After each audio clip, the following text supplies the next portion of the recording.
들으면 좋을 게 하나도 없는데 네. 방망이를 더 짧게 잡는다든지 아니면 좀 최대한 현금화를 해야 된다. 요즘에 방망이 짧아도 잘 안 돼요. 예, 많은 분들이 오해하시는 요즘에 게 진짜 3% 먹기도 진짜 힘들어요. 요즘에 많은 분들이 오해를 하시는 게 방망이 짧게 잡으면 괜찮다라고 얘기하시는 분들이 계신데 전혀 아니에요. 더 짧게 잡고 있는 사람들이 많다. 왜냐하면 방망이 본인이 짧게 잡는다라고 해도 그것보다 더 짧게 잡고 있는 사람이 수두룩하고요. 이 절대 수익을 추구하는 외국인과 금융투자의 입장에서 포지션을 봤었을 때는 제가 느끼기에는 예전에 1% 챙겼으면 요즘에 0.3에서 0.4% 챙기고 심하게 쳐요. 그러니까 결국 계속 투매나고 그러는 겁니다. 저도 최근에 투매를 좀 여러 번 맞았거든요.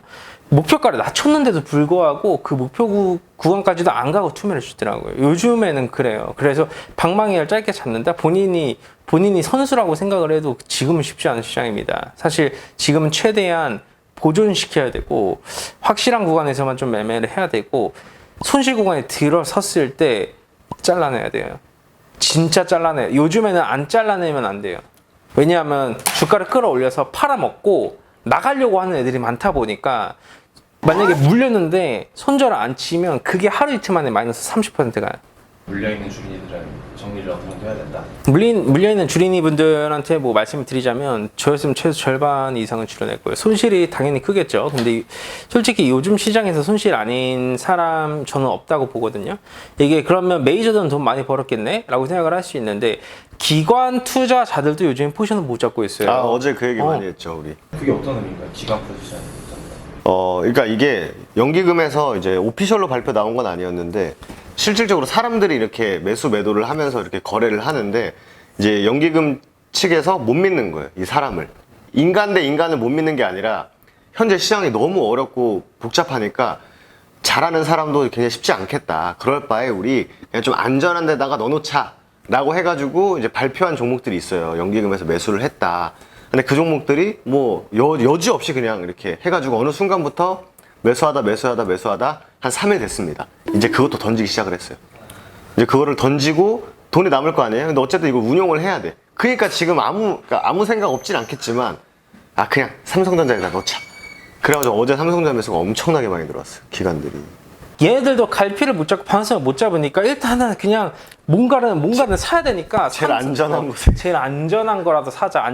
삼성전자라도 사가지고, 왜냐면 그들은 운용을 해야 되는 거고 계속 현금 보유를 할 수 없으니까 그거라도 사가지고 지수 방어라도 해주는 건데, 더 웃긴 거는 기관들이 사는 종목이 외국인들이 공매도 치는 거예요, 요즘에. 그래서 기관들도 갈피를 못 잡고 걔네들도 죽어나고 있어요. 당연히 수익인 사람도 있겠지만 비율로 따지게 되면 굉장히 극소수이기 때문에 그 비율을 포함시킬 수는 없는 거죠. 난 수익 봤어, 나는 완전히 고수네 라고 얘기를 하게 되면 여러분 굉장히 큰 고수십니다. 하지만 그 정도의 고수라고 했었으면 사실 뭐 강남에 파이낸스 센터 하나 샀겠죠. 되려 저 위에서 이제 그 공매도 쳤었던 사람들이나 아니면 선물에서 숏 잡았었던 사람들이나 수익 보고 있겠지. 두 분은 이제 어떻게 하실 거예요? 저요? 네.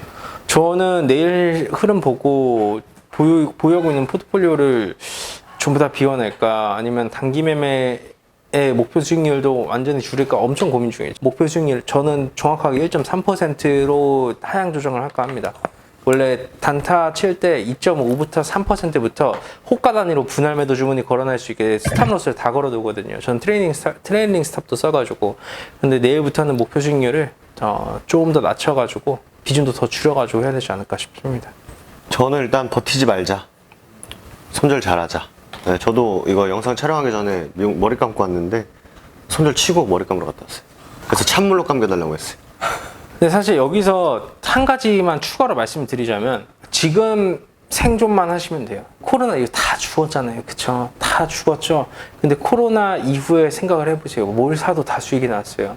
내가 손실이 아무리 커도 그 반등장에서는 본인이 지금 보고 있는 그 손실에 최소 50에서 70%는 복구할 수 있는 장세가 와요. 그럼 그 복구할 수 있는 장세에서 복구하잖아요. 그 다음부터는 꾸준히 갈 수 있어요. 왜? 그 다음부터는 지금과 같은 폭락장이 안 오니까. 그 다음부터는 좀 편하게 매매할 수 있게 돼요. 그러니까 지금만 꼭 생존하셔요. 생존만 하시면 된다. 장이 어려운 건 맞는 것 같아요. 그러니까 이게 잘하고 못하고를 떠나서 좀 어렵다. 좀 어렵고, 그래서 좀 반등 주겠지는 없다.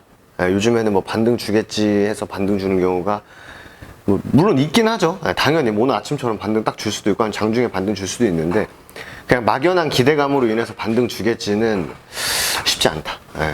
내일 엄청 떨어질 것 같다라고 하니까 아 이때 사야지라는 생각을 가지고 있던데. 백문이 불여일견이라고? 전 진심으로 말씀드리고 조금만 더 참으세요. 조금만 더 참으세요. 오늘 저점 절대 아니에요. 네. 어저께하고 오늘하고 너무 페이크성이 크다? 그러니까 어저께 반등하고 오늘 올라간 이 시장의 반등하고 굉장히 페이크성이 좀 큰 것 같아. 어떻게 생각해? 지금 환율이 1311원까지 찍고 오고 우크라이나는 휴전의 의지가 없다. 뭐 좀 이런 얘기들이 나오다 보니까 환율도 엄청나게 많이 올라가고, 그래서 오늘 사실 시장이 거의 뭐 떨어진 종목을 찾기 힘들 정도로 웬만한 종목들이 다 올라갔는데 한번 살려준 거였다. 좀 그렇게 정리를 할 수 있을 것 같아요. 시그널 자체는 오늘이 아니라 나는 어제부터 나왔다 생각을 해. 이게 종목이 다 돌파라고도 표현을 하는데 특정 가격을 뚫어 올려서 주가가 막 올라가주는 그런 초입 구간이 있거든요. 마치 미사일을 발사하려면 미사일이 여기 위로 올라가가지고 여기에서 딱 안착한 다음에 탁 쏘잖아요. 근데 원래라면 이렇게 탁 쏴서 미사일을 쏴서 올라가줘야 되는데 이거 올라가다가 그냥 그대로 고꾸라지는 거예요. 이게 제가 저번 달 초였지? 저번 달 초에 그걸 좀 많이 맞아가지고 손실을 좀 봤었었는데 그 장세가 어저께 또 나왔어요, 사실.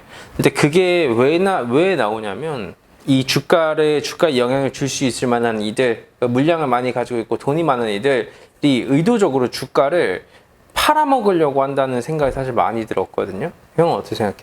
진짜 한도 호가 때문에 매도가 안 되고 그러니까. 그런 게 이제 어제 꽤 있었는데, 종목들도 뭐 진짜 뭐 줄줄이 그런 종목이 어떤 종목이었냐라고 하면 줄줄이 말할 수 있을 정도로 굉장히 많았던 그런 흐름이었고, 오늘은 좀 그런 흐름이 덜 했는데 결국 어제 같은 경우에는 그래도 뭐 한번 이렇게 시도하고 내려오면 다시 한번 시도해주지 않을까라는 이런 희망이 좀 있었는데 이제 좀 많이 사라지지 않았나. 그 희망이? 그렇게 우울해 보여. 그래서 어쨌든 사실 뭐 오늘도 장이 워낙 오늘은 사실 너무 좋았죠.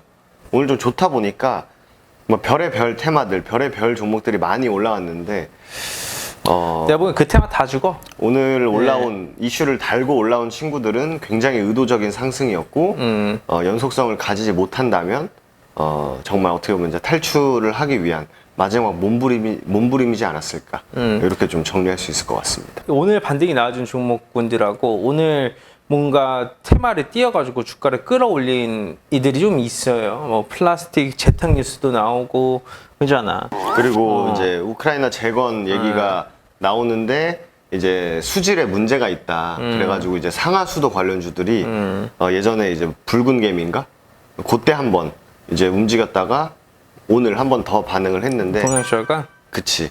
그리고 사실 오늘 장 전부터 CNN에서 뭐 휴전 얘기가 있다, 휴전할 수도 있다라는 얘기가 나오면서 중국도 상하이 봉쇄를 풀었다 이제 라고 하면서 이제는 뭔가 정상화 되는구나 라는 기대 심리를 가지고 장이 시작을 했고, 결국 그 기대 심리가 꺾이지 않은 채로 마감을 했는데 장 마감하고 꺾이기 시작을 했다. 이렇게 완전 오늘 장은 진짜 말 그대로 허수였지. 못 나가게 한 거죠, 사람들. 사실 우리가 장중에 얘기를 했잖아. 오늘 상승 사실 뻥카다. 뻥카다 얘기를 많이 했거든요. 진짜 이상하다. 왜냐하면 외국인들이 주식시장에서 코스닥, 코스피를 막 사요. 조금 사는데 그걸 제외하고는 다 하방이에요. 다. 모든 게 다 하방인 거예요. 그걸 빼고는. 좀 이상한 거죠. 그리고 완전히 다 죽어가던 대형주들 일부 뭐 하이닉스, 네이버, 카카오 이런 애들 올라오고 이런 게 수상하거든요. 지금 구간에서는. 그래서 봤는데 역시나 그냥 장 마감 후부터 그냥 그대로 수직 낙하해버리고, 미선밀도 수직 낙하해버리고, 환율도 1310원 급등했는데 지금 페이스로 환율 올라가면 이게 사실 환율의 문제예요. 이게 제일 큰 문제예요. 지금 상황에서는. 환율은 1,300원을 막아주기 위해서 굉장히 많은 이 달러를 소진을 시켰어요, 벌써. 근데 그게 작년부터 이어진 거예요. 그 소진이 된 게 달러를 써가지고 엄청 많이 매도를 해서 막았어요. 환율이 올라가는 것을. 근데 이제 뭐 전쟁 이슈 터지면서 계속해서 환율이 올라가다 보니까 이제 저번 정권과 이번 정권에 이어지면서 계속 이 외환이 소진이 되고 있는 거거든요. 그래서 IMF 이후로 이제 최악의 시대라고 사실 하는 거예요. 제가 볼 때는 지금 계속 우리나라 금리를 예상하는 게 지금 거의 다 계속 외국에서 얘기가 나오고 있거든요. 그러니까 뭐 모건 스탠리에서도 며칠 전에 나왔었고 오늘은 이제 노무라 증권에서 한국의 금리가 어떻게 올라갈 것이다라는 거를 저는 이게 왜 자꾸 밖에서 얘기가 들리는지 그게 조금 좀 답답한. 맞아. 왜냐면은 우리나라의 일이고 뭐 우리나라의 금리를 어떻게 할 건지의 키는 우리나라가 잡고 있고 당연히 미국보다 무조건 더 올려야 되는 거는 맞지만 지금 노무라에서 얘기 나온 게 0.25%씩 2번 올린다 그랬나? 그러면은 미국한테 따라잡히거든요, 금리가. 금리가 이제 아예 그냥 역전되는 거기 때문에 그건 진짜 최악인데 이런 거를 뭐 정부에서 0.25를 올릴 거면 왜 이렇게 올리고 나중에 어떻게 할 건지 0.5 그러니까 50bp를 올리면 왜 50bp를 올리고 어떻게 다음에는 어떻게 진행을 할 건지를 말을 해줘야 맞아. 좀 투자자라든지 아니면 뭐 외국의 뭐 은행, 뭐 증권사 이런 사람들이 그럼 이제 한번 넣어보자 이게 되는데 지금 이게 계속 얘기가 그러니까 집안 얘기가 남 입에서 이제 계속 오르락내리락 하고 있는 거죠. 노무라에서 말한 대로 0.25씩 2번 올리면 무조건 금리 역전이거든요. 그러면은 진짜 안 좋은 거죠. 지금 사실 금리를 본격적으로 인상을 시키지 않게 되면 저는 개인적으로 굉장히 큰 타격이 올 거라고 봐요. 이게 금리 역전되면 말 그대로 이제 외국인이 하면 다 빠져나가거든요. 그 우리나라에 돈을 넣어둘 이유가 하나도 없는 거죠, 사실. 저는 불과 이제 뭐 금리를 설마 했거든요, 사실. 정부에서 이거 발표하지 않겠어? 라고 생각을 했는데, 금리 부분을 빼면은 저는 뭐 전쟁, 뭐 물가 올라가는 거 이런 거를 놓고 봤을 때 뭔가 이 시스템이 무너지는 느낌은 사실 안 들었어요. 그러니까 뭔가 이 경제적인 시스템 자체가 뭔가 무너져서 증시가 빠진다라는 느낌보다는 그래 뭐 증시 오르락 내리락 할 수 있고 전쟁 나면 빠지고 뭐 환율 왔다 갔다 하는 거는 그럴 수 있다 생각은 하는데 코로나 때는 경제 시스템이 아예 붕괴가 된 거였고 사실 그러니까 증시가 진짜 빠진 게 이해가 됐었고 최근은 좀 이해가 좀 안 되긴 하는데 만약에 금리적인 부분에서 이 노이즈가 해결이 안 되면 이거는 시스템의 붕괴로도 해석을 할 수도 있지 않을까? 라는 생각? 보이지 않는 적이 굉장히 두렵잖아요. 보이지 않는 사람들이 스나이퍼를 두려워하듯이 언제 총 맞아 죽을지 모르니까 저격당할지 모르니까 이것도 동일한 맥락이에요. 지금 역전이 될 것인지 역전이 되지 않게끔 조절할 것인지 빅스텝을 강행할 것인지 자이언트 스텝을 강행할 것인지 그런 구체적인 안이 나와야지 투자자들도 거기에 맞는 이 대응에 대한 방안과 계획을 세울 수 있어요. 근데 이게 명확하게 안 나오니까 불확실성이 계속 가속화되는 거고 불확실성이 계속 가속화되면 누가 위험 자산을 들고 있어요. 나라도 팔겠다. 예? 나라도 팔겠어, 솔직히. 너무나도 누구나한테도 동일한 맥락이다 보니까 이런 현상이 좀 발생이 되고 있습니다. 어쩌다 보니까 정부 탓이 됐는데 이건 정부 탓을 하고자 하는 말이 아니라 현재 지금 딱 상황이 그렇다라는 것을 인지를 해야 된다. 대응이 미흡하다. 지금 현 상황에 대해서. 말씀 감사합니다. 여기까지 고맙습니다. 감사합니다.